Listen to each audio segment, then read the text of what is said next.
তাওবা মানে ফিরে আসা আল্লাহর কাছে। ভুল করেছি, অনুতপ্ত হয়ে আল্লাহর কাছে ফিরে আসবো, এটার নাম তাওবা। To return back to your Lord, আল্লাহর কাছে ফিরে আসবেন। এই ফিরে আসাটাকে আল্লাহ খুব পছন্দ করেন। এখানেই শয়তান আর আমাদের মধ্যে পার্থক্য। শয়তান ভুল করে করছি তো করছে, ওইটার মধ্যেই সে অটল অবিচল, ক্ষমা আর চাইনি। কিন্তু আমরা সকালে ভুল করে দুপুরে মাফ চাই, দুপুরে করে রাতে মাফ চাই, আজকে ভুল করে কালকে মাফ চাই। বিষ্ণু বলেন তোমরা সবাই ভুলকারী, কিন্তু ওয়া খায়রুল খাত্তাঈন আত-তাওয়াবুন, এই ভুলকারীদের মধ্যে শ্রেষ্ঠ যে ভুল করেই তওবা করে।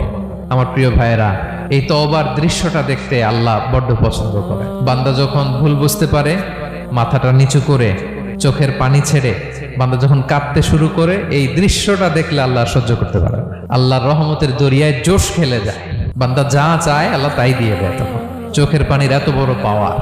এজন্য আমরা ভুল করে যেন অটল না থাকি, আল্লাহর কাছে যেন ক্ষমা চাই, আমরা যেন ফিরে আসি তার দরবারে। তার দরবার সবসময় খোলা।